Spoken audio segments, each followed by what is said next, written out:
साथियों नमस्कार। Good return Hindi और वन इंडिया हिंदी के फेसबुक पेज से लाइव होकर मैं आपके साथ जुड़ रहा हूं। मेरा नाम विनय कुमार मिश्रा है। हम लोग यहां रोज मिलते हैं और निवेश से जुड़े हुए विषयों पर चर्चा करते हैं।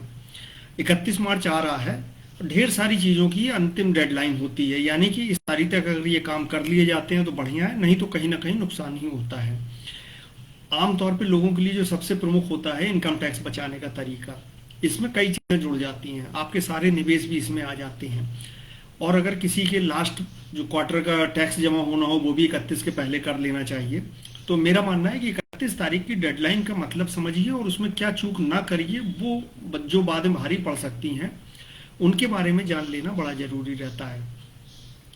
देखिए, कई बार ये हो सकता है कि आपको आज, जैसे आज या कल में आप कोई अपने बीमे की प्रीमियम जमा करना चाहें, क्योंकि आप शायद लेट हो गए हो, ना कर पाए हो, या शायद यही उसकी डेट हो।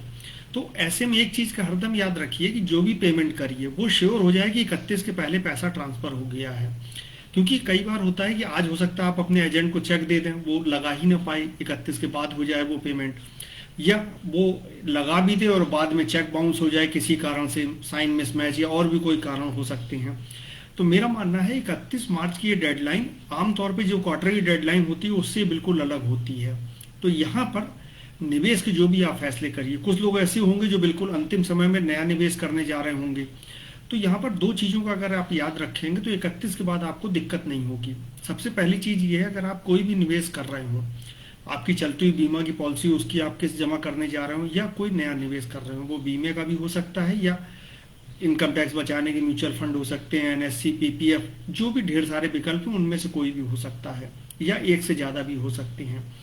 तो ऐसी जगहों पर इस वक्त मेरा मानना है कि आप चेक से पेमेंट करने से बचिए, क्योंकि चेक की पेमेंट में दिक्कत आ जाती है कि आपको लगेगा मैंने कर दिया है, लेकिन अगर वो बाउंस हो गया या 31 के बाद गया तो कहीं ना कहीं इनकम टैक्स आपको नोटिस कर सकता है। तो फिर क्या करना चाहिए? ऐसे में सबसे अच्छा विकल्प है कि आप ऑनलाइन पेमेंट करिए, क्योंकि ऑनलाइन में इंस्टेंट पैसा ट्रांसफ़र होता है और इंस्टेंट आपके अकाउंट में वो दिखने लगता है। वो आपका रसीद की तरह भी काम आ जाता है। आप कहीं भी उसका प्रिंट आउट दे सकते हैं, मान लिया जाएगा कि आपने पेमेंट कर दिया है। और अगर आप ऑनलाइन देने में आपको कोई झिझक है या संकोच है या देने में कोई दिक्कत है, तो इसका एक और बेहतर तरीका है कि आप कैश जमा कर दीजिए। कैश जमा में आपको जैसे ही आप जमा करेंगे तुरंत ही आपको रसीद मिल जाएगी और एक तरह से आपका ये फाइनेंशियल ट्रांजैक्शन जैसे ही आप कैश जमा करेंगे पूरा हो जाएगा। और ये दो चीज़ें ऐसी हैं, जैसे कैश आप जमा करेंगे तो तुरंत ही आपको रसीद मिल गई, इसका मतलब इनकम टैक्स के हिसाब से आपने पैसा कैश जमा कर दिया, आपकी जिम्मेदारी खत्म। और ऐसा ही ऑनलाइन में होता है, आपने अगर ऑनलाइन पेमेंट कर दिया और उनके अकाउंट में वो चला गया तो आपकी यहाँ पर जिम्मेदारी खत्म मान ली जाएगी और आप ये प्रूफ कहीं भी लगा करके इनकम टैक्स की छूट ले सकते हैं। तो मेरा मानना है 31 मार्च की डेडलाइन को थोड़ा सा गंभीरता से लीजिए।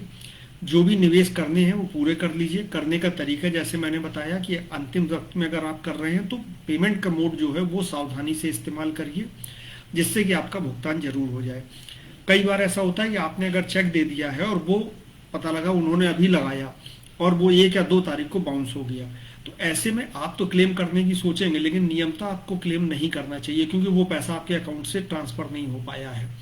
इस तरह की दिक्कतें आमतौर पे इनकम टैक्स में पकड़ में नहीं आती हैं, लेकिन है तो ये गलती ही और ये है गलत ही। अगर किसी दिन इनकम टैक्स को ने इस पर चेक कर लिया या उस पर कोई भी एक डेटा उसको मिल गया तो ये बाद में बहुत ज़्यादा भारी पड़ सकता है। और ऐसा नहीं है इसी साल आपको दिक्कत देगा, आपकी ये गलती आपको 1-2 साल बाद भी आपको बहुत परेशान कर सकती है और कहीं ना कहीं अच्छी खासी पेनाल्टी भी आपके ऊपर पड़ सकती है। तो मेरा मानना है जब आप इनकम टैक्स देने के मूड में दे ही रहे हैं और साफ सुथरा हिसाब रखना चाहते हैं तो ऐसे पेमेंट का मोड अपनाइए जो 31 के पहले पहले पेमेंट की प्रक्रिया भी उसमें पूरी हो जाए।